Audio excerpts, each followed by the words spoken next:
All right, it's 6 o'clock on Monday, October 11th. So good evening and welcome to the Boise School District Board of Trustees October meeting. Before we start, I would like to remind everyone that we conduct our meetings according to the district values of respect, dignity, honesty, responsibility, and teamwork. In keeping with those values, here are our rules for our board meetings. First, out of respect to all our patrons, staff, and trustees, interruptions to our business will not be tolerated. Any person who tries to disrupt this meeting will be given one warning. If there is a second outburst, that person or persons will be asked to leave. The meeting will not continue until the person or persons has left the room. Second, in our district is currently mandating that masks be worn in our buildings. Please wear masks during your time in our buildings. Similar to disruptions, you will be given one warning to replace your mask. If there is a second incident, that person or persons will be asked to leave. The meeting will not continue until the person or persons has left the room. Third, if you have input you would like to share with the board, please submit it in an email. Our email addresses can be found on the district website. I assure you that every member of this board reads the emails that we receive. Thank you for your support on these board meeting rules. We don't need a roll call, but we do have one absent trustee today, so Trustee Esty is not here. And so we will go to the Pledge of Allegiance. Do we have a flag? We will get a flag.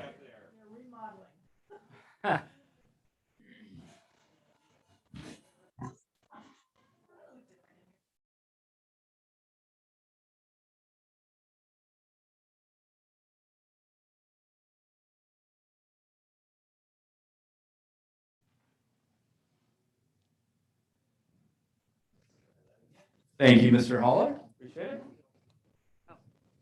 I pledge allegiance to the flag of the United States of America and to the republic for which it stands, one nation, under God, indivisible, with liberty and justice for all.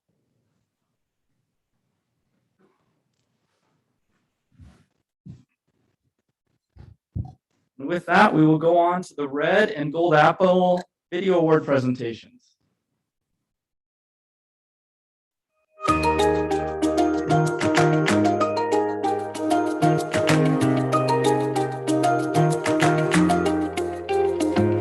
Our pleasure to recognize an individual who has served the children of the Boise School District for 13 years. This person is truly one of a kind. This person is referred by her colleagues as the go-to for just about anything. She's always willing to lead a PLC, be on a call for tech issues, and of course, lead the school's library. She's instrumental in providing technical support for staff at LeBois Junior High, and she helped streamline the school's website and taught the staff. One colleague is quoted as saying, "Every teacher who is uneasy about technology needs a Trish in their building." Not only is she is there for her teachers and for her staff, but she's always there for her students. The library is always open for her students. In fact, what I was told by Trish is that before she took over the position as librarian, she had about 4,000 students visit the library a quarter. She reports that 25,000 students visit the quarter regularly. I think that says a lot. This person runs books and bikes, teaches classes, heads up the school's testing, is an advisor for the book club and board and card game club, and she has created an environment in the library that is welcoming to all. I think it would suffice to say that it's actually not really a library at all. It's a place for students to gather. The LeBois community truly feels fortunate to have her. It is our distinct honor to present the Red Apple Award for October 11th, 2021 to Tricia Bernal, teacher, librarian, LeBois Junior High School, and also friend, for her outstanding service to education and for educating today for a better tomorrow. Congratulations. Thank you. I am honored to be given this award. I've been lucky in my life to be surrounded by people who inspire me, and the people here at LeBlanc and in the Boise School District are no exception. The teachers here are innovative and energetic, always ready to tackle a challenge. The students are equally energetic and willing to step up when things are hard. And it's inspirational every day to work with them. It took me a while to find my path to the library, but I love working with students and supporting the teachers and making great things happen in the classroom. Every day there's something new and inspirational that happens, and that's what keeps me going.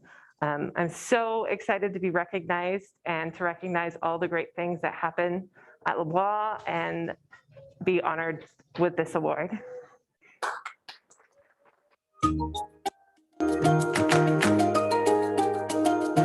It is our distinct pleasure to recognize an individual who has served the Boise School District for more than 2 years. During this time, he has proven himself to be a go-to person for daily technology and device-related issues in the District Services Center. In the early stages of the pandemic, as the district began to evaluate impacts to our daily operations, this person was there every step of the way as we made transition from holding in-person meetings to large-scale virtual meetings. He played an instrumental role in supporting the proper technology needed to live stream our district board meetings in a professional and transparent manner, thereby ensuring that members of the public could access the live stream for these important school board meetings. This person's can-do attitude, pleasant demeanor, and expertise has proven time and time again to be valuable as the district navigated these pandemic-related challenges. In addition, he has helped many district service staff members address and troubleshoot a wide range of technology-related issues, thereby making our district-level operations run smoothly and more effectively and efficiently. It is our distinct honor to present the Golden Apple Award for October 11th, 2021 to Gavin Fuentes, Information Technology Site Support Specialist, District Services Center, for outstanding service to education and for educating today for a better tomorrow. Gavin.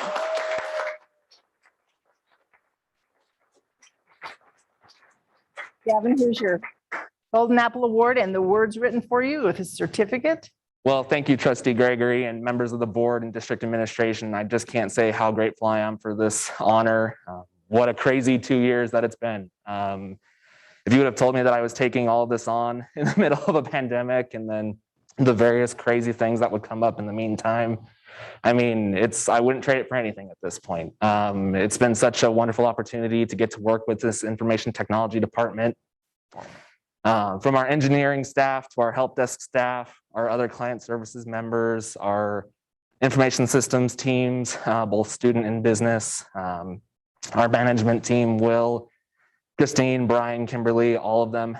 Just really can't say thank you so much for this wonderful opportunity. District administration, getting to work with you, seeing how things operate at the district scale, and just how much care you put into all of this school district. What a wonderful thing to be a part of. And so thank you so much for this opportunity, and thank you very much for this award.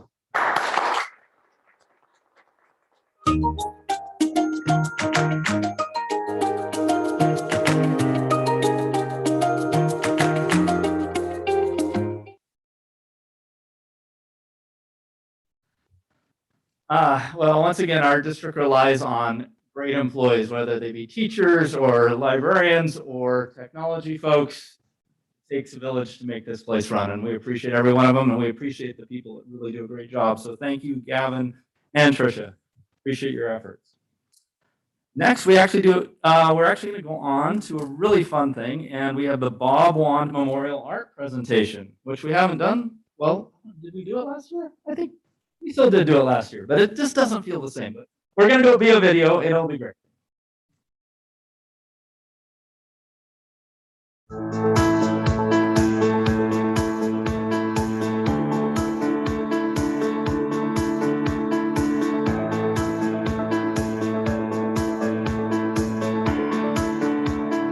Well, hello, everyone. My name is Mark Jones, and it's my distinct honor to recognize this year's recipient of the Bob Wand Memorial Art Award. This award was named after former Boise School District Art Supervisor Bob Wan, who served the district from 1958 to 1981, and who believed in the power and value of art education as part of a comprehensive, high-quality education for every boy and girl. Today's Mr. Wan's vision is alive and well in the Boise School District as we provide students a discipline-based approach to art curriculum that includes more than the artwork itself. Art's role in time, place, and culture is considered, and students learn to make judgments and form personal opinions about the nature of art, beauty, and artistic experiences. Each year, the Bob Wan Memorial Art is held for every elementary student within the district, and it's coordinated by District Art Coordinator Don Fowler. This prestigious award generates hundreds of pieces, and last May, when this was selected, there was over 380 entrances. As you can imagine, it's difficult and a challenge to select that one piece of artwork. But this day, I am so delighted to announce that Highlands Elementary School 6th grade student, Sophie Lanphier, is this year's recipient of the Bob Wan Memorial Art Award. Sophia is a 6th grader in Mr. Janay's class, and he's right over here, so we welcome him and his class as well. And last year, when she actually completed this artwork, her teacher was Mrs. Blas, and she's also with us today. So big shout out to both teachers and her classmates. As the award recipient, Sophia will receive a cash award of $30 from the district, a framed copy of her art, and a gift from the district art cottage. And the original piece of artwork is going to be at the district service center right outside the boardroom. And with that, we're going to unveil the art. Do you remember what you made? I don't even know what it was. Okay, this is awesome. Come here. And if you would just stand right over here. And here it is. Big clap, you guys. Isn't that fantastic? Well, I really like to do art, and I try to do that on my free time. And I'm really happy that my parents support me. And yes, I just really like art, and I just like getting new art tools and stuff. And yes.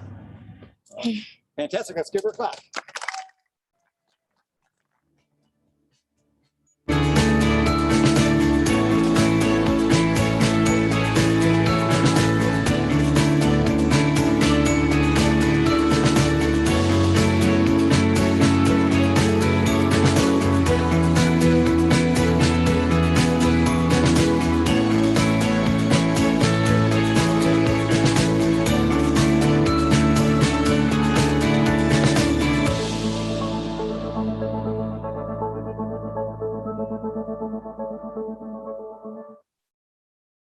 I love that one. It once again emphasizes that education is more than just reading and writing and arithmetic. In the Boise School District, we do believe in a liberal arts education where you get music and arts and all that good stuff, because that's what makes great individuals. And congratulations to Sophia. I mean, my wife, I think, would love that. She loves sunflowers, so if it was for sale, I might be in trouble. We will go ahead and move on next to our ASB representative reports. It's great to get back to these again. And it looks like we will start with Capitol High first.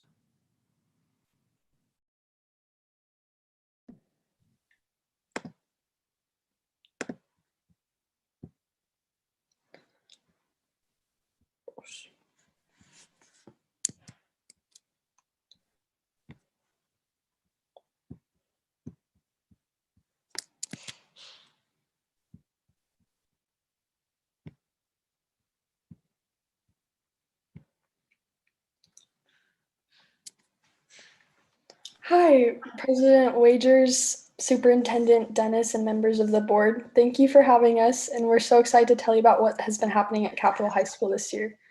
My name is Leah Vandegraff, and I am the ASB Vice President at Capitol.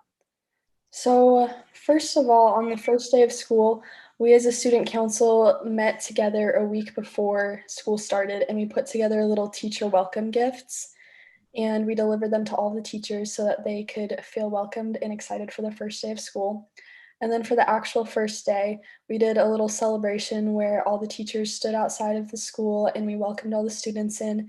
We got a DJ, and then we also did this thing where we put all of the clubs on a spreadsheet, and we had all the students like get a map of the school, and they could like walk around and see what clubs they could be interested in joining. And then we also had seventh period teachers hand out little notes to all of their students where they could write goals or something they're excited about for Capital. And then we had them all hang their sticky notes on a poster, and we made this cool little bulletin board that just reminded students of why they are excited to be at Capital.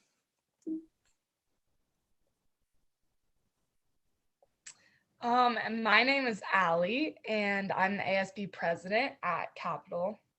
And so one of our first events, you could say, that we do is called Messy Wars. And it kind of kicks off the first week of school because we don't have a football game that first Friday. So we want to have something else for the students to do that Friday. So basically, we hold this event in between our baseball and softball fields. And it's just this big patch of grass. And we have shaving cream, liquid and powder paint, chocolate syrup. We have a tarp that people can use as a slip and slide. We have water balloons. So as the name says, it's super messy, and people love it because they can throw paint at each other and just get really messy. So it's our first event that we do, and it welcomes our sophomores to school, and also for new students, it's the first event of the year. And then something else cool that we do at Capital are battle buses. So these are completely free buses that students can sign up for during the week. And it's just a way to get all of our students down to Donna Larson, because we know that it can be a bit of a commute and kind of hard for some kids to make it. So it's really fun to get more students at the football games to cheer on and support our team. And it really promotes unity in our school because we all get to ride the bus, and it's such a great time. And we always print out a little reminder the day of, just so that we can have students make sure that they're riding the bus that they signed up for. We also do attendance just to make sure that every student's accounted for. And then homecoming week, this was, oh man, was this 2 weeks ago, I think? Yes, so homecoming 2 weeks ago. And we made these flyers, which is on the right. We called it A Night Under the Stars. And we posted these flyers around the school, and we also posted it on our Instagram page, so that people were more updated on like what the events were during the week. And we also had dress up days, so we let them know what those would be through that flyer too. So our Wednesday event was Powder Puff and the bonfire afterwards. So with Powder Puff, the girls play flag football, and the guy football players coach that. And so we start with the sophomores versus the juniors, and then the winner of that game plays the seniors. And so that's kind of a fun tradition that we got to bring back this year. And then afterwards, right after, we go over to the JV football field and hold this big bonfire with everyone. And so that's kind of a cool tradition that we got to bring back this year. And then we also did posts every day for each event on the flyer. So like Monday, we would have a post about the boys soccer game, encouraging attendance, especially during homecoming week of these events, because a lot of them were at home. And then for Friday, like Leah was talking about, we had the battle buses to get to encourage people to go down to Donna Larson and watch the game. And then during halftime of the homecoming game, we did royalty, which is where we vote for our homecoming queen and king. So we get club advisors and sports coaches to nominate seniors that they think deserve to be nominated from their club or sport. And we put them on a ballot and have the student body vote for those. We narrow them down to the top 10, and then those top 10 walk out during the halftime game, and we honor the runner-up and then winner for each of those. And then also we have a TikTok that we made during for the dress-up days that we posted on our account that showed people kind of what an example would be for each dress up day. So Leah, do you want to play that? Yeah.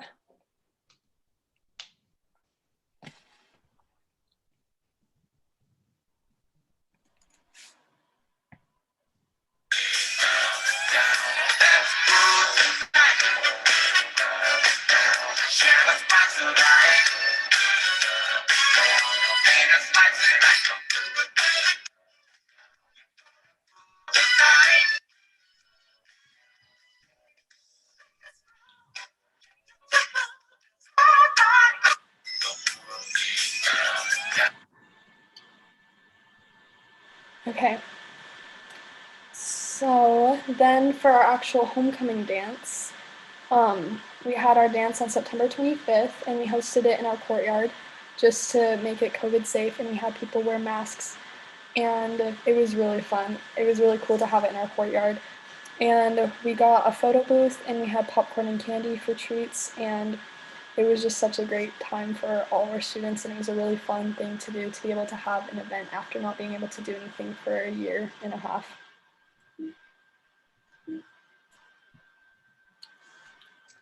And then last week was, I guess we made it into like a custodian appreciation week because October 2nd was National Custodian Appreciation Day.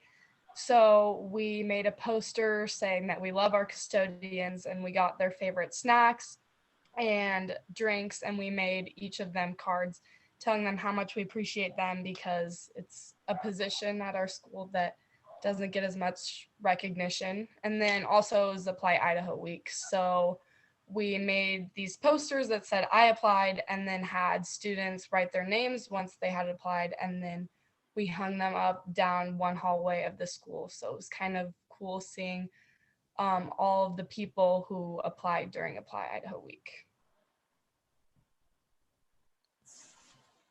And then one of our biggest goals for this year was our literacy goal, which basically means that above a certain cut, there's a proficiency level, and we wanted to see a 5% increase in our juniors in their scores from the PSAT to the SAT on the evidence-based reading and writing section of that PSAT and SAT. And so each department made goals to accomplish this and improve the ERW scores. They implemented things like Khan Academy and more SAT vocabulary, which also goes with Khan Academy too.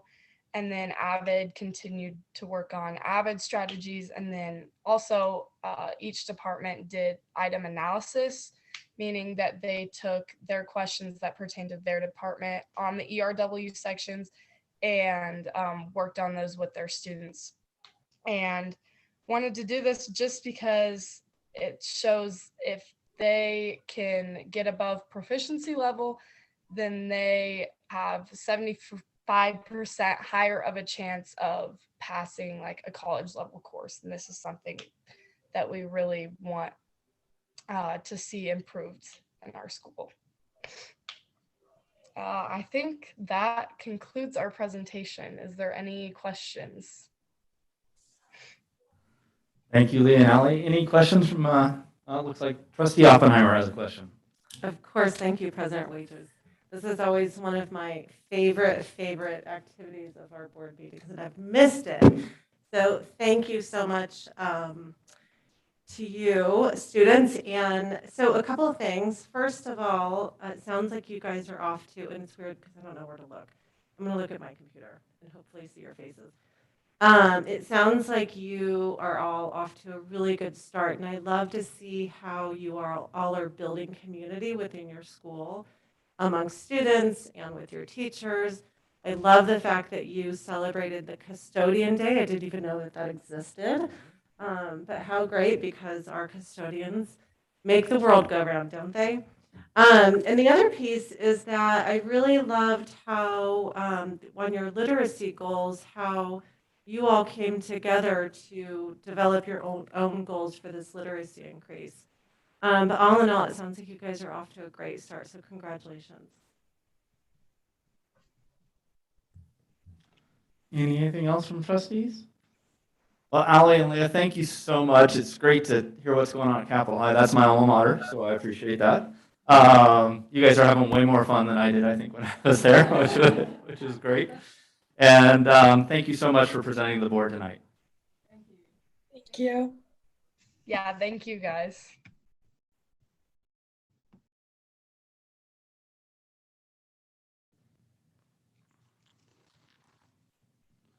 So now I think we will proceed with presentation from Boise High School.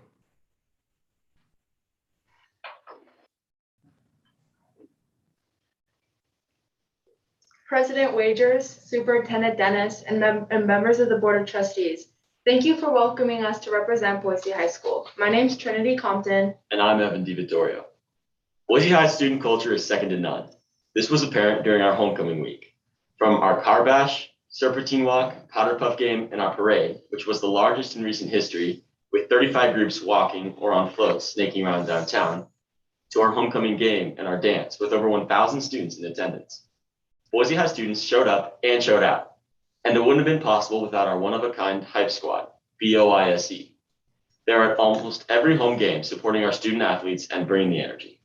This year, Boise High reinvented the homecoming court, creating a ranked choice voting system for the best of the brave, crowning what we call Brave Legends during our halftime show. This not only represented a fun new way to recognize amazing brave, it also revitalized a beloved high school tradition. Speaking of brave culture, our annual Club Rush had 55 different clubs in participation. Interests ranging from Saga, the Straight and Gay Alliance, to Advanced Crochet are represented at Boise High, and they're all doing great work. For example, the Salmon Club has led numerous student activist protests, helping to involve more Boise High students in their community. Salmon Club has met with Senator Crapo and invited Congressman Simpson last year to speak to Boise High students.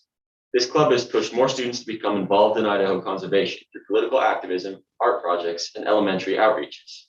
Most recently, a couple members visited Hawthorne Elementary and led a presentation, followed by a salmon tag game, to explain the issue to the 6th grade students. And our gaming club has the largest student engagement, with over 150 members participating weekly. Our classrooms are also very active in the community, with our environmental science classes working once a week in the Boise High Community Garden to help feed the neighborhood, both literally and in spirit. Our French classes are participating in letter writing with students in France, expanding international connections. Our Spanish classes are spiraling up and sending notes of support, gifts of encouragement to our healthcare workers. And there's more. Our government and capstone teachers have been sharing opportunities for their students to not only register themselves to vote, but to help others register and become poll workers. Over 100 Boise High students will participate in the Ada County elections poll training on Wednesday in preparation for the November 2nd election. The AAUW, in coordination with our government teachers, registered 396 students at Boise High earlier this month. Truly examples of brave students leading the way. 15 Boise High students attended the Andrus Center Women's in Leadership Conference at Boise State, hearing from influential speakers and participating in breakout sessions on leadership. Not to be outdone by the over 65 government students who recently took part in Constitution Day at the Capitol, learning more about the people's relationship with their government. Speaking of relationships with the government, the President of the United States FaceTimed into Mrs. Church AP government class while visiting with a Boise High student, Aiden McLean, during his visit to Idaho. Truly a uniquely Boise High experience. Beyond one of the most well-attended homecoming weeks in history, Boise High Student Council has been very busy. You may remember the last 2 years, we applied for and received grant money to put in free tampon and pad dispensers in the bathrooms. Well, this year, after listening to our constituents, we've worked in coordination with administration and the district to put in urinal dividers, furthering our promise to make Boise High a very inclusive and responsive school in the district. Our Brave Closet grew this year with over 200 different formal wear attires available for students to wear out to our events. And this month starts our annual coat drive, where we will be aiming to beat our last year's 150 coats donated to community schools. Student Council is also working with the Idaho Trail Association to clean up our precious open spaces. And next month, we're scheduled to rake out Boise and work at the Idaho Food Bank. At school, we're celebrating Halloween with our Boo Gram sales and distribution on October 29th. All profits will be going to the Women's and Children's Alliance, fighting domestic violence and abuse in our community. And finally, we're excited to bring in sophomores with our first ever ranked choice voting election. This November, we will roll out a new electoral system for the Student Council. Ranked choice voting will allow for better representation of brave students. Next time we see you, we will be 5 more strong. Thank you for listening. We're now open for questions. Thank you very much, Trinity and Evan. Any questions or comments from Trustee Oppenheimer? Thank you. And thank you so much, Trinity and Evan. It's really fun to hear you are also off to a great start of your school year. And I love how you talk about all the student clubs and opportunities for students to engage in so many other things outside of school. As President Wagers mentioned, school doesn't just happen in the classroom in terms of reading, writing, and arithmetics. And it's so great to see everyone taking advantage of various student clubs that meet their interests. So congratulations and keep it up. Thank you. Trustee Langley? I just want to congratulate you guys too. It's wonderful to hear about how you're impacting the community at Boise High School, hearing all the things that you're doing from the coat donations to helping the women's and children's organizations. It's amazing to see that our students are so active in our community and participating, learning about being good stewards of our community, as well as learning math. Thank you. Any other comments? Trustee Hawes? Thanks, President Wagers. I just thought it was really great to see the parade to go down through downtown. It's a great tradition, and I just think it's really cool how the community gets around that. And it was good to see the parade. You're right, it was great. It was a well-shown parade, lots of participants. So great job on the parade, in addition to all the other great stuff you're doing. So thank you. Trustee Hawes might be slightly biased. He is a graduate of Boise High. Any other comments from trustees? No. Well, once again, Trinity and Evan, thank you so much. Appreciate your time and appreciate you sharing what's going on at Boise High. Have a good night. You too. Thank you. And with that, we will move to some of the business of the board. So we have consent agenda items. Would any trustee like to pull an item from the consent agenda? I'm not seeing that. I would entertain a motion. Trustee Greeley. President Wagers, I move we recommend approval of consent agenda items 1 through 5 and closures 1 through 17. Is there a second? Trustee Oppenheimer seconds. So it's been moved and seconded that we approve consent agenda items and enclosures 1 through 17. All in favor? Any opposed? Motion passes. With that, we will move on to reports and recommendations. And we get to go to one of my favorite things, the audit approval.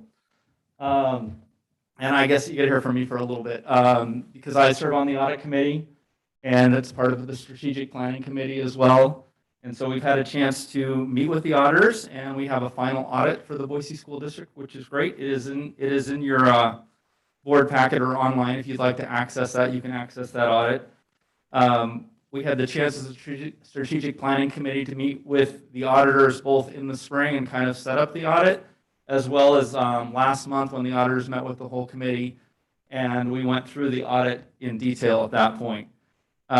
It's a fairly extensive audit. I think, well, how many pages was in that? 90 pages, I think, something like that. But I'd like to point out just a few highlights of that. I mean, we basically do several audits within an audit. We do a general audit over the whole district. We do an audit of federal programs, and then we do an audit of our ASB funds. So we do kind of 3 basic audits on what we do. All of those audits got unqualified opinions, which basically means the accountants felt like we were fully representing what happened within our district. It's not a commentary on our budget, it's just a commentary on how we run our financial progress within the district. That's the best that you can hope for in an audit. So we appreciate that. We appreciate the fact that, we spent a lot of time on this, especially Nancy Landon, our CFO, and her team. this is part of this is what they do all year long. They don't prepare for the audit. They run the school district well from a financial side. But with that, they manage the audit and run the audit. Also very thankful to our two kind of key auditors. One was Kaylee. She was the manager on this, not a partner. And then Jody, who was the partner who oversaw the audit. We also went through our internal controls. So basically how we account for things within the district. And with that, the audit did not identify any deficiencies on internal controls. So once again, that's about as good as we can hope for. We did have to do several more kind of investigations this year based on COVID because we received additional federal funds for those. Those costs covered such things, they were funding such things as Boise Online School, PPE, COVID leave, HVAC upgrades within our schools, hotspot services and devices, a lot of things that went along with doing school during COVID and was funded by the federal government. But all those required, once again, more tracking to make sure those funds are spent properly. Also on that audit as well, it was found that we met all compliances and all standards associated with that. On the ASB funds audit, the auditor actually sends out auditors to the schools and they go through each school's books as well. And we had once again on that audit, there were no deficiencies noted. So once again, that fairly represents what we did. And then lastly, we spent, and this is something that usually the board requests, that we look at expenses spent by the upper administration and by the board.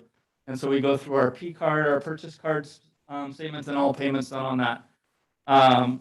There were no findings in this year, so basically we were following our policies as anticipated. And so basically the auditors were very happy with Nancy and her gang. I'm very happy with Nancy and her gang. I appreciate what she does. As I often say, I think by having Nancy and her team, and it's not just Nancy, once again, it is her team as well. We are, in some ways, our district is the envy of the state as far as being able to handle that. Trying to make sure I hit everything I was supposed to talk about. We also, everything we do is in accordance with GAAP, which is short for Generally Accepted Accounting Procedures. And it's also submitted to multiple governance agencies, as well as our bondholders, because we do have bondholders that we do bond with for our projects. And they will need to see that we have a clean audit as well. And once again, this is part of the reason why we have an A rating with the bond agencies, is because we do take our finances very seriously. Any questions from the Board of Trustees? No? Nancy, is there anything I missed? Nancy Landon, not Nancy. No? Okay, thank you very much. With that, I would entertain a motion, or Trustee Oppenheimer. No, if I could just make a comment. I don't have a question per se, but I want to applaud the administration and especially Nancy and her team for getting such high marks on the audit. I know that it's a lot of work and a lot of eyes and ears have to be on that. And I'm always just so impressed with the amount of money that you are all navigating in the budgets and whatnot, and how you come out looking great. So congratulations on that. And thank you. Thank you, Trustee Oppenheimer. Okay, the chair would entertain Trustee Gregory. Thank you, President Wagers. I move approval of the audit as outlined in enclosure number 18. Okay, is there a second? Second. Trustee Greeley. So it's been moved by Trustee Gregory and seconded by Trustee Greeley to approve the audit in enclosure 18. Any further discussion? Not. All in favor? Any opposed? Motion passes. Next up is we have a budget modification, and I think we get to hear from our favorite Nancy Landon. Thank you, President Wagers, and thank you for your kind remarks about the audit. I will say that it's definitely a team effort. The business department takes their responsibilities very seriously, and they really take the time to make sure they're protecting the taxpayers' assets every day that they come to work. So thank you, and I'll pass on your kind words. So with that, as part of the annual audit, as you know, once we've completed that and we've closed our books, we come to you each year to move funds from the general fund over to the plant facility fund in order to cover deferred maintenance and as well as capital construction costs. As you know, with COVID, we've seen a huge increase in our costs that are being bid to us as it pertains to construction, specifically with the supply chain issues that you're all experiencing both in your own business, but we're seeing that here in the district, but then also with the increased wages with labor and then also the labor shortages. So this transfer is very important this year as we move forward, completing some of those projects, specifically the Longfellow project, and then moving forward with the Harris Ranch project. So this budget transfer before you will help assist with those projects. Great. Any questions for Nancy Landon before we move forward? Well, maybe we should go straight to a motion. Trustee Gregory.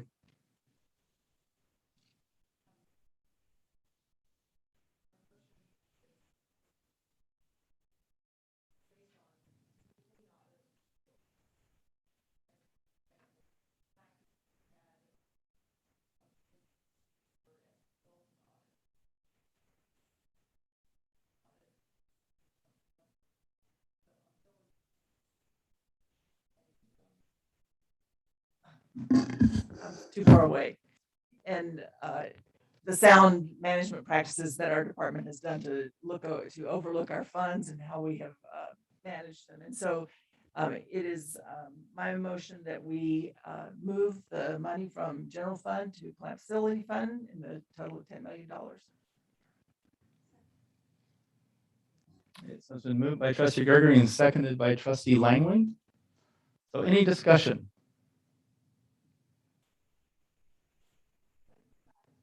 Trustee Langley.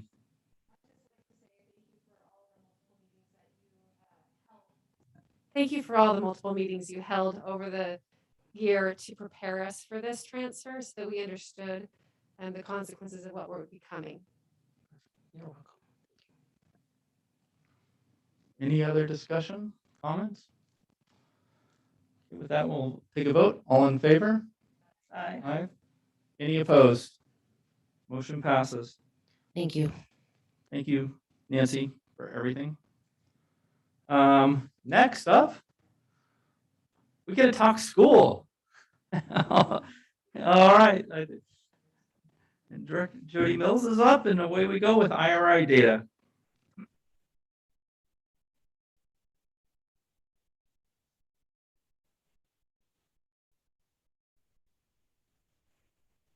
Good evening, President Wagers, trustees.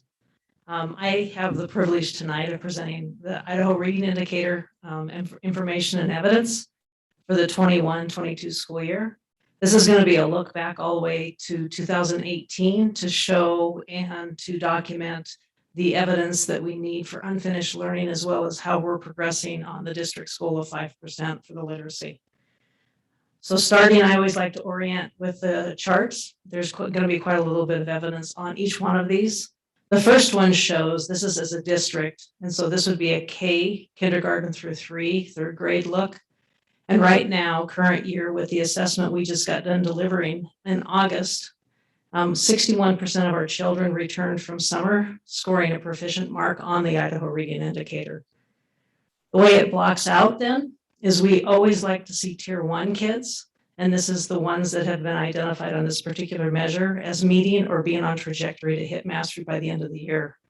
Tier 2 are approaching, and tier 3 need a little bit more extensive intervention as we go through. This is compared to, in the past, this was the pre-COVID 18-19 school year, where as a district, kindergarten through third grade came in at 57% proficient, and we grew to 66% as a district, skipping the COVID year, and then jumping right into the 2021 school year. Again, as a district, we came at 61% and grew to 66%. As it breaks down then into kindergarten following the same format, this past this past summer, August of 21. Kindergarten students came in at 56% scoring tier 1. This is the breakdown. 56 were at tier 1, 24% tier 2, and 20% tier 3, as compared to pre-COVID, 53 to 51, as well as the post-COVID, or last year, I don't know if we can call it post-COVID, boy, I'd sure like to, 63 to 59. Then pay attention to the 59 in the spring of kindergarten, because those kids then are going to transfer up to first grade on the next slide from 59. And when they came back to us in the fall, they were at 53, which again, we have some summer regression or summer slide, depending on what research you read. That's not bad, really. That's probably a pretty good place to start. And then again, as we break down the same format as we followed, 53 to 22 to 25. And then previous years, you can see we follow trend from 44 to 61, as well as last year from 53 to 61. Second grade, now again, looking at the 61% from spring, May of 2021, following those first graders to second grade, they come in at 65, forward to 65, 18, 19. This is previous 18, 19 school year, 65% to 75%, and then 62 to 72 with a 10% growth for each years. Taking that 72% into third grade, through the summer, our third graders came in at 68%. As you can see the tiers, previous years, 66 to 73, as well as 66 to 73 in this past year. So we have quite a little bit of trend data. President Wagers has asked for a cohort, and it's not necessarily a longitudinal cohort where we took kids, the same kids from kindergarten up through third grade. So back in 1819, this is when our current third graders were kindergarten students. So you think about their trajectory from 1819 into the COVID, into a true COVID, into this year's third graders. And so what the line is, you first see the bar graphs, is this is a fall to fall. There's two ways statistically you can look at research and the evidence out of an IRI or out of any type of an assessment. The first one is to do a fall to fall. And what we look at here is a trajectory of students that are current third graders. We're going to take them back as far as we have evidence that's reliable. The reason we stop here at 1819 is two reasons. One, they were kindergartners and we didn't have any previous data. But 1819 is also the year where the State Department of Ed transferred from the old IRI into what we now know as the current IRI. So you can see over the course of the last fall to fall for our current kindergartners, what you want to see is tier 1 grow, tier 2 and 3 shrink. This is an excellent report in terms of what's happening within our system for kindergarten through third grade. And to reiterate, this isn't necessarily a true cohort. What this is taking grade levels from kindergarten to first to second to third. A true cohort by definition would be you take actual kids, going from the kids that were here as kindergartners that have 2 scores into first grade, into second, and into third. But I think this is a pretty good indication of what Boise Schools has going on. The second look then is to do a spring to spring. And that would be this second set of bars. And as we look at that, we don't have spring yet for our third graders, but on a trajectory from K to second grade, you can see that we grew in tier 1 by 20%. We also shrunk tier 2 and 3, which is exactly what we need to do by 10%. So with that, I'll stand for questions. Director Mills, is that what we should call you? You know, as much as that is an honor, I'm an administrator. I'm very Administrator proud of Mills that. is what we'll go with. Okay. Yeah. Well, first of all, I love you already because you like numbers and graphs and all those things. I do too, but I really appreciate, thank you for doing the extra cohort work for me. It helps visualize things, especially with graphs. That helps for me. So I appreciate the work you've done. But I'll go ahead and open up for other trustees if they have questions. Trustee Oppenheimer. Thank you, President Wagers. Thank you for that presentation. Can I just call you Jody? Is that okay? You can call me Beth. I'll call you Jody. Is there any chance we can go back to the kindergarten slide?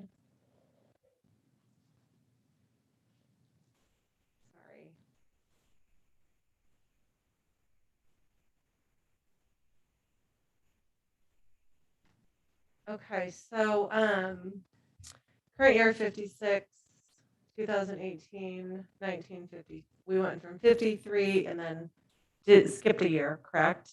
We did, and the reason for that, I'm sorry, President Wagers, Trustee Oppenheimer, the reason for that is due to the COVID of 20. And then in the spring of 20, we did not, per state, issue any state assessments. Right. Thank you for reminding us of that. And then it went to 63 and then just a little bit to 56. Can you talk a little bit about why that number is 63 in years 2021? That seems really high to me for fall kindergarten IRI, remembering that the state average is around 50, a little bit below 50. So I'm curious as to how that number kind of spiked in 2021.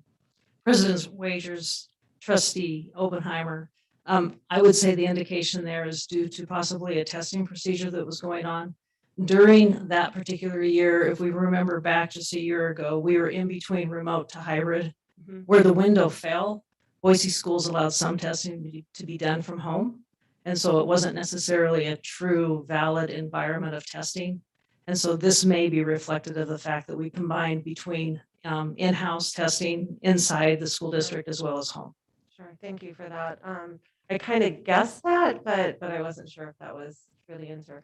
But I do think, and you know, when I look at the fall kindergarten IRI and the other ones, that the summer coming back, and I do applaud especially our parents who are working with their students at home to ensure that those fall kindergarten IRI scores are above state average, and they are. And so I just want to say thanks to our parents and our summer school teachers as well, who are working so hard to help our kids during those summer months. Thank you. Any other questions or comments of Superintendent Dennis? President Wagers, I just like to remind everyone that, reading is a journey. It isn't, and sometimes we can get caught up in individual test scores one time. And the reality of it is it's a linear process that we're interested in, kind of where they are at the start and where they end. And so that to me is just something to keep in mind as we go through some of these scores over time. And Administrator Mills is an expert in how we kind of go down that road a little bit. So I just wanted to remind the board, we can take those individual test scores each year, and we should be looking at those. But what we're really interested in is where do they start as kindergartners? When do they come in? And then where do they get the skill of fully being able to read? That's the key to this.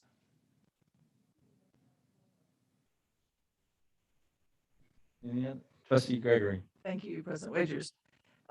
So Jody, when I look at this, it feels to me like we're holding our own and making progress. And the thing that really energizes me is the focus of the district on the literacy goal. And we saw it at the high school level. And I think that just having that goal kind of defines the work for students. And, as the grandparent of a kindergartner this year, I asked her, it's been a while since I've been in a kindergarten class. Do you do circle time and do you do centers, and tell me what you do in circle time? And she's telling me about their counting activities and their letter recognition activities, and then they get to read a story. And she's all about reading the story. Sure. She could practically tell me the story, everything that happened in the story. I'm thinking, oh, okay, I got it. So I am just so appreciative that for the leadership from the administration that has set the goal and then providing the professional development and support to reach the goal. Because we know that with those different tiers need different levels of engagement. And in order to, increase the green arrow and decrease the red arrows, we need to pay attention to the roadblocks and the challenges that some students have, and then provide the motivation and engagement for the students who are ready to fly. But rising as a whole, I think, is just so dynamic when everybody knows we really think literacy is important. So thanks for engaging with our teachers and our staff to really shine a light on how we can move forward, because we do want to move forward. I mean, we want 100% of our kids, wherever possible, to be at above the proficiency level. And so doing it 5% at a time is going to get us there. So thanks so much. Any other questions or comments for Administrator Mills? Thank you very much. I mean, this is why we're here. I mean, in lots of ways. So we're trying to improve our kids. We're working hard to do that and make our community a better place. And you're helping us see that progress. So thank you so much. President Wager, trustees, superintendents, I love my job. Thank you for the opportunity. All right, next up, Mr. Goodman is going to teach us about technology, and we've learned more with our friend Gavin and other folks about technology, I think, than we have the past 2 years, but we have more things coming. So appreciate you sharing with us tonight. Just going to keep moving this noisily for a minute. So first off, thank you for having me here today. This is the first time I've gotten to speak to the board since I started a handful of months ago. So very excited to be here. My original presentation had stuff about, single mode, multi-mode fiber from IDFs to MDFs and SFP plus plugs. And I was kind of told maybe focus on what we do in the classroom and let's leave the rest of it behind. So he was really excited about it, though. I want to tell you, he was really, really excited about the fiber and all that. It was great. Single mode fiber has no theoretical limit. It's so exciting. But I do want to talk about some of the stuff that we're doing in the classrooms and how some of that's changed from 2 years ago to last year to this year. So 2 years ago, the district was not a one-to-one district, meaning every student did not have a device, and teachers, still had devices and were using projectors and things like that in the classroom. As the district moved to the pandemic, or into the pandemic, they moved to a one-to-one. So every student would have access from home. We deployed a lot of hotspots and a lot of devices, so every student has access. This year, the students are back live in person, but we still have the devices. And so a big focus this year is how do you use those devices to enhance a student's education? How can teachers use them as a tool to help streamline their own processes? And how can they use it to maybe speed up some things or help small groups where they can only work with certain groups of kids at one time? How do they help those other groups keep moving forward kind of in a systematic, effective manner? So of course, the number one thing, most important thing in the classroom is always the teacher. And so these are just tools that we have available to help them out. So first off, we're going to talk about our learning management systems. We do a combination. So we have Seesaw for our kindergarten through second grade. So learning management system is a platform where teachers can deploy learning tools. So whether it's a website, a PowerPoint, a video, a discussion board, anything like that, they can deploy out through the learning management system. And it can be used live in the classroom or it can be used remotely. So it's effective either way. So it can be something for homework for students to do at home, or it can be something they're using live with their second graders in the class. Google Classroom is what we use for our third grade through 12th graders. And this year, again, that big switch is last year, all the training and preparation was how do you use these devices when students are learning from home? This year, all of our preparation is how do you use these learning management systems with the students live in the classroom. So I've got a little picture slideshow there. Some of the trainings we have going on this month, we've had trainings in the previous months, and we'll continue to have trainings throughout the year, helping get those students, or helping the teachers be able to use these tools in the classroom. We also deployed GoGuardian Teacher this year. We had GoGuardian Admin and Beacon last year, but this year we deployed GoGuardian Teacher. This is a tool for the teachers live in the classroom to help them manage the student devices. So it gives the teachers a handful of tools. So first, they are able to monitor all of the students' screens while the students live in the classroom. It does not monitor from home. It does not monitor after hours. It only monitors live during the school day when the students are there in the classroom. They can see the students' screens, and then they can make sure that the students are on task, that they've got the right programs open, the right windows open, and that they're doing whatever they're supposed to be doing. It also displays to them the other tabs the students have open. So the students who are really, really good at switching tabs fast, the teacher can see down at the bottom the other tabs that have open, and they can remotely close them. So they can just click and say, nope, and then that tab closes down and keep the students kind of on task and moving along. Is this running on trustee laptops? We've got a live view here in just a second. The other things it does for the teacher, besides seeing what the students are doing on the screens, it gives them the ability to control what websites the students are allowed to access. It allows them to shut off internet access every student currently in their class. So if they just need them to have eyes up front and be doing whatever activity the teacher's doing, they can just disable the devices while they're during that class period. They can automatically direct all of the students' screens to a single website. So if you've got a bunch of first graders and you need them to get over and watch an educational video, rather than have each of them try to navigate to that web page, they can push a button on their end and it takes every student to that page automatically. And then they can watch it on their own device. Great for both students in the classroom, but also students who may have accessibility that they need to hear. Maybe they need headphones to hear the video a little better. Maybe they need to see the screen a little closer than what the teacher could provide in the front of the room. It also allows the teacher to broadcast their screen onto all of the student screens. So if the teacher, again, is presenting something, they can have it showing through their projector in the front of the room and also push it out to all the student devices, again, for those students who may need a closer view to what's going on. The last thing that it allows is it allows the teachers to, as I said before, they can shut off the internet, but they can also decide which web pages are not appropriate for their class. So where one teacher may use an app for very educational use, the students may not need that app in another class, and they can just turn that off for their own classroom so that they're just active on the apps that teacher wants the students to use at the times they want them to use them. And then the last one I want to talk about today is our Remind pilot. So with our Remind pilot, we're testing out a software called Remind. Remind is a mass communication software. So currently we use School Messenger to send out emergency notifications. This will allow teachers to do their own mass communication to their parents, the parents of the students in their class, en masse. So they can shoot out a text message to all the parents in their class. They can have a call go out to all the parents of their class, or they can send an email to all of them very quickly and easily. For our parents who do not speak English, it'll also automatically translate the text and emails into whatever language the parents have selected as their home language. And then if the parent texts back in their home language, it'll automatically translate that back to English for the teacher. So the teacher can have a two-way text communication with a parent who does not speak English and still be able to communicate. Translations are not always perfect, but at least allows them a mechanism to be able to talk to each other. This pilot also allows the teachers to do all of that texting, to make those phone calls and receive those phone calls from their cell phone without using their cell phone, meaning that they don't have to give out their cell phone number. They open an app.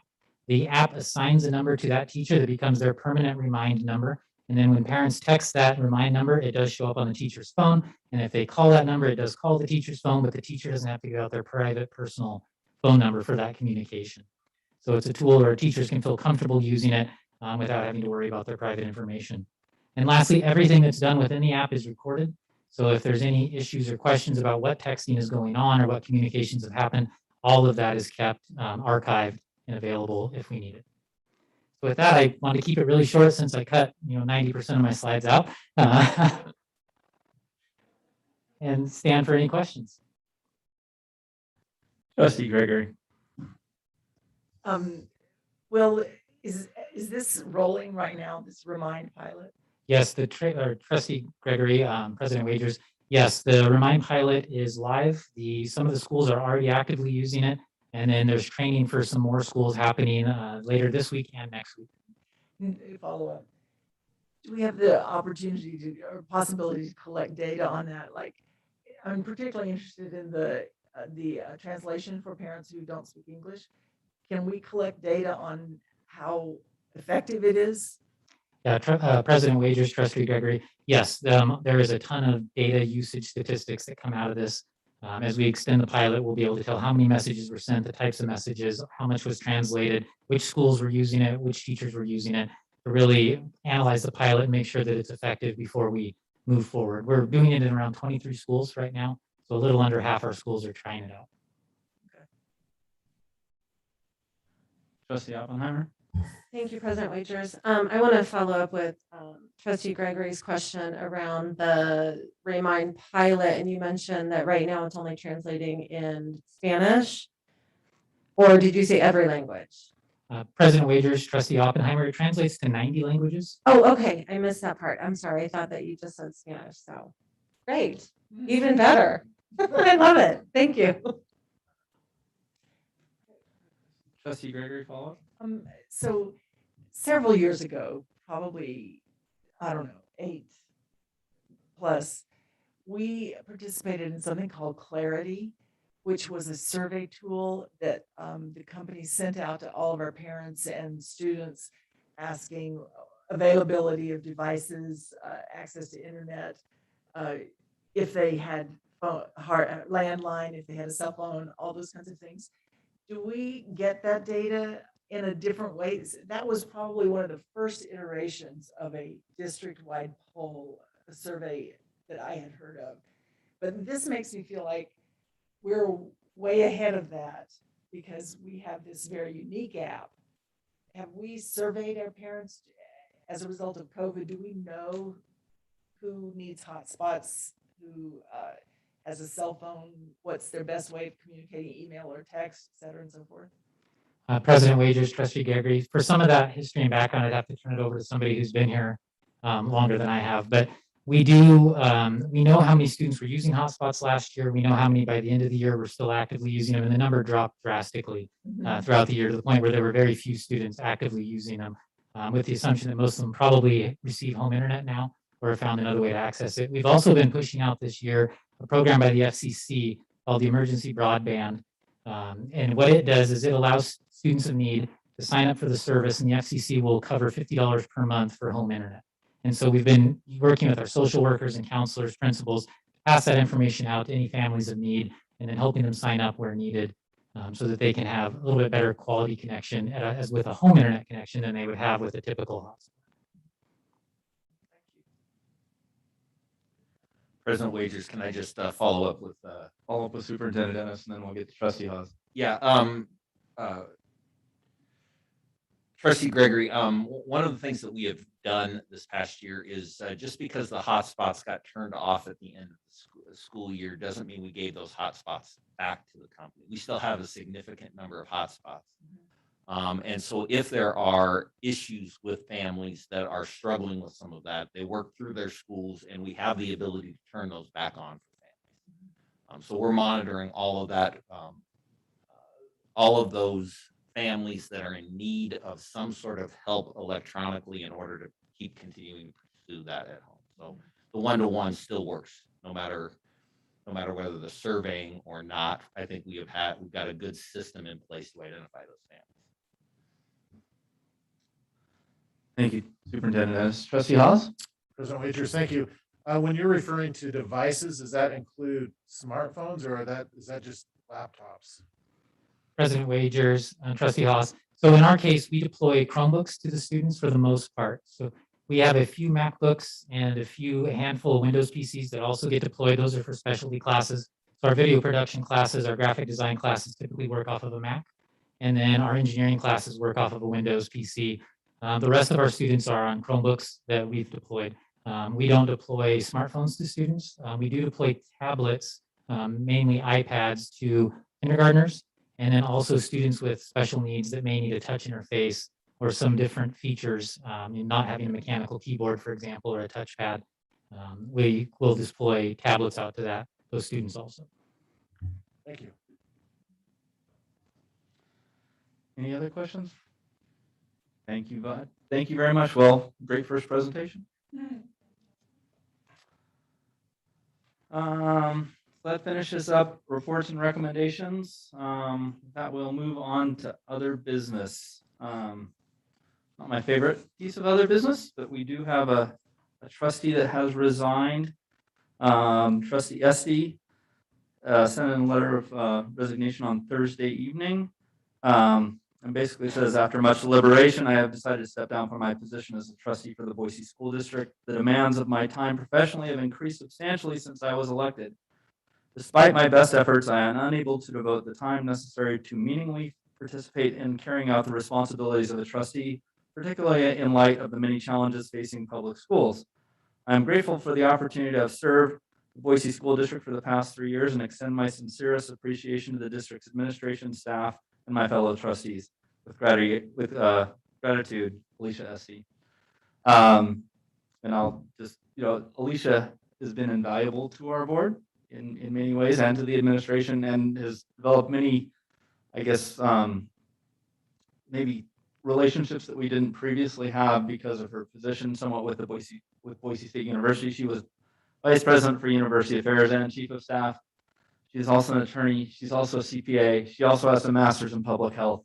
She is a one-person board. But unfortunately, she is also has a very big job helping to run Boise State. And so she will be missed, but nobody on this board is irreplaceable, which is great because we do have a great group of board members. But I would, if anybody else would like to make comments this time, I think that's appropriate. And then we will do an acceptance of the resignation letter, and then we will declare a vacancy. Trustee Haas? President Wagers, being the newer person on board, I just want to thank Trustee Esty for her service. What you quickly learn when you get on the board, it's you just don't show up and vote at board meetings. There's a lot of work that goes on.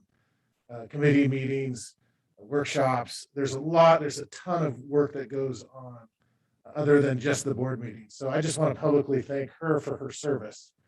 And it is truly volunteer. She gets zero for doing it as far as compensation, but it's highly rewarding. So I just want to publicly thank her for her service.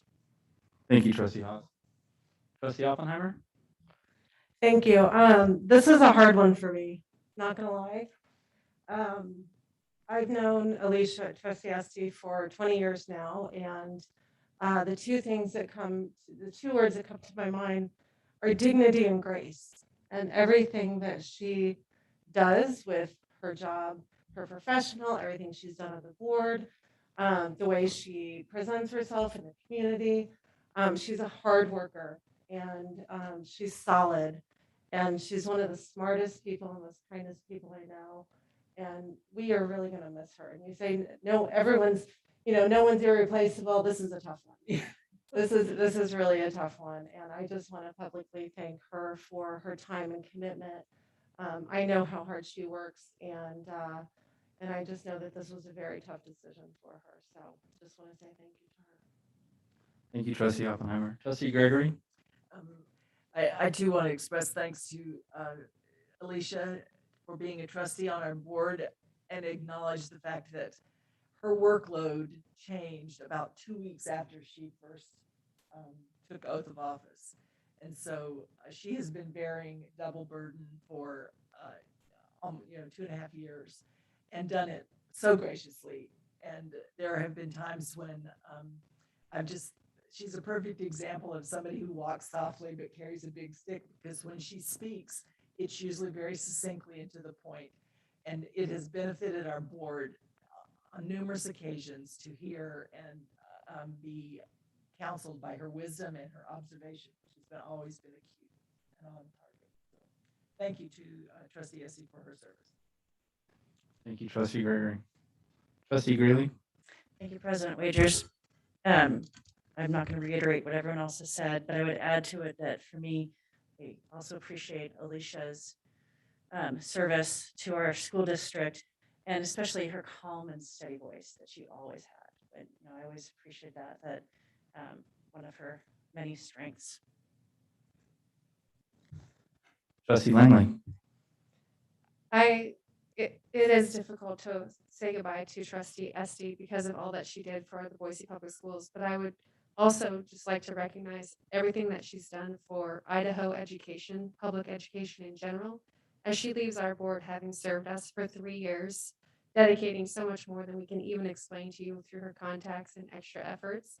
She continues that hard work at the university level for a public university that has grown exponentially, and she continues to grow that footprint for Idaho, which will impact us economically for generations after she's long gone. So it is hard to say goodbye to her, but it's also a joy to watch her go forward in continuing to be behind the scenes, working her hardest for public education in Idaho.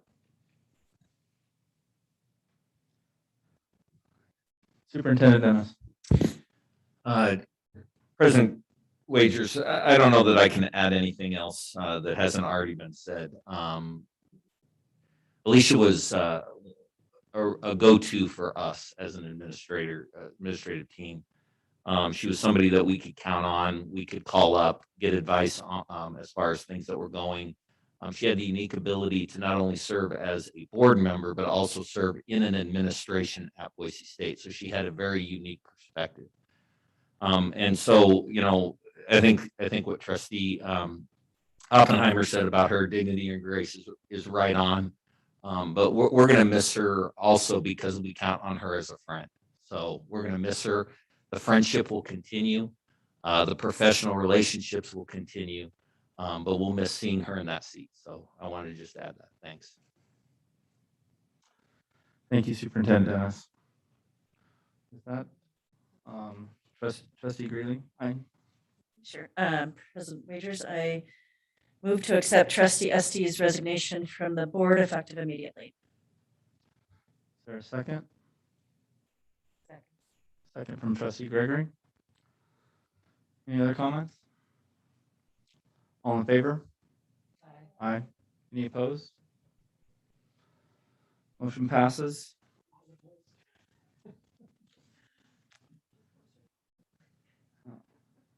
So now we'll need to do a declaration of vacancy. Trustee Greeley. Okay, President Wagers, I move to declare the board seat open according to policy 1130. Second. Second from Trustee Gregory. All in favor? Aye. Any opposed? Motion passes.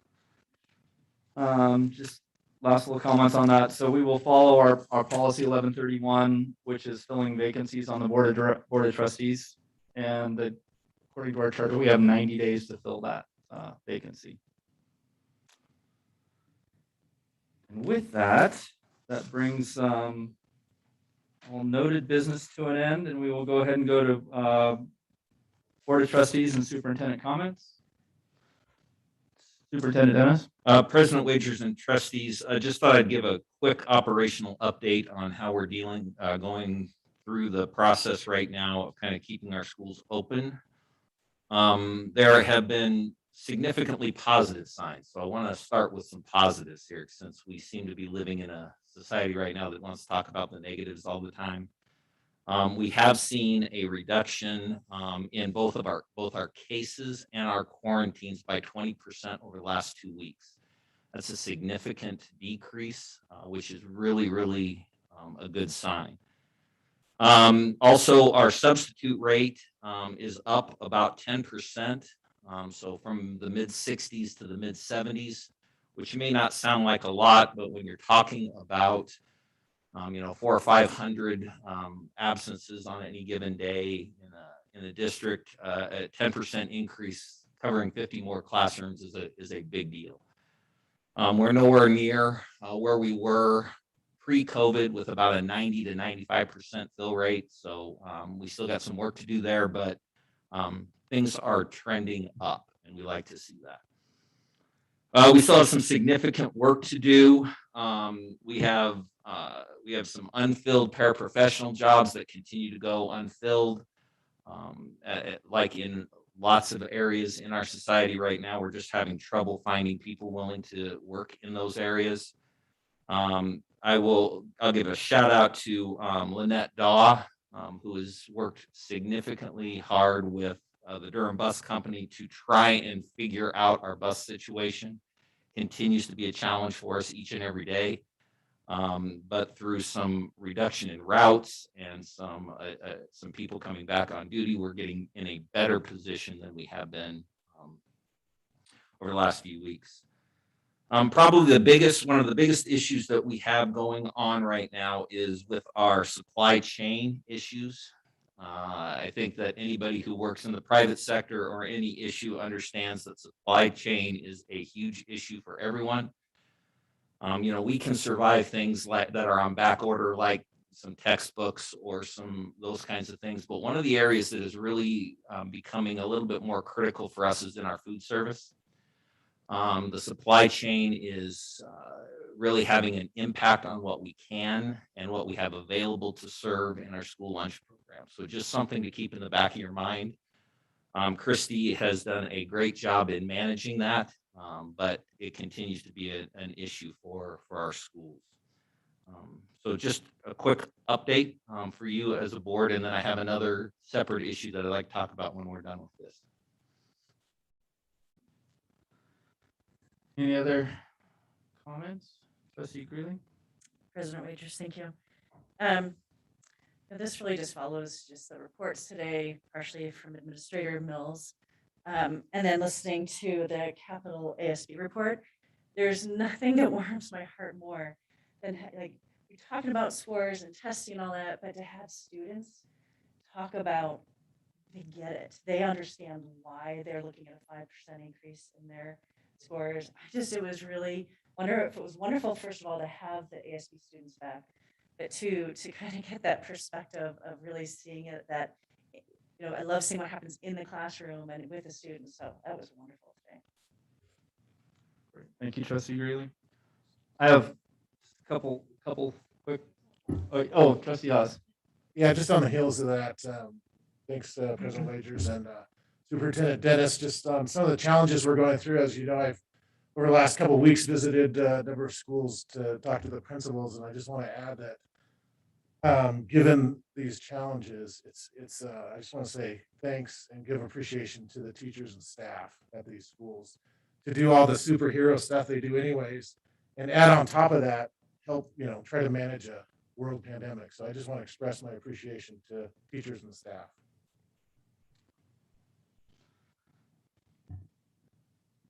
I just have a couple quick things. One, Dr. Terry Thamer, director, I think she was actually Idaho Business Review, one of the Women of the Year this year, or not just the first time even. But I think this is a multiple award, so congratulations to her. And then just like to thank the folks who also came to the board meeting. We appreciate people showing up. We also appreciate input. We're still getting lots, which is great. And once again, we do read it. We read both testimony on agenda items, and we also read both just comments to trustees. And I try and respond to most of those.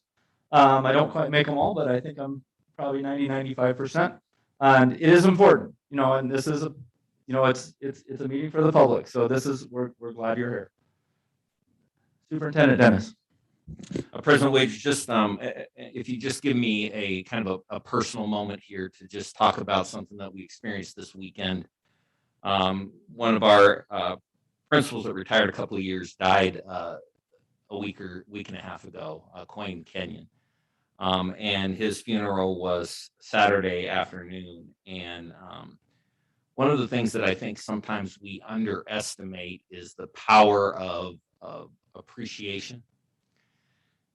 So when we were at the funeral, one of the speakers read from Mr. Kenyon's diary when he was first diagnosed with cancer. And one of the things that he mentioned was just how important the red apple was to him in his diary.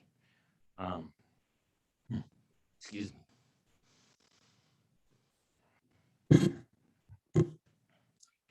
Anyway, just wanted you guys to know the impact that you had on him, just giving him that award. So just wanted to make sure that you guys knew that. Thank you, Superintendent Dennis. That's, you know, it's a sad note, but it's also a happy note because he spent his life serving kids, our community, and the Boise School District, and he did a hell of a job.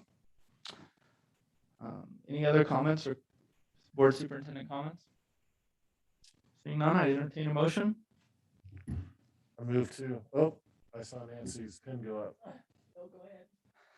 Trustee Hawes. I move to terminate, end this thing, stop it, close Wow. it, adjourn it. Hold on. Second from Trustee Gregory. All in favor? Aye. Aye. Any opposed? Opposed. Oh, this meeting is closed. Thank you for being here. Close.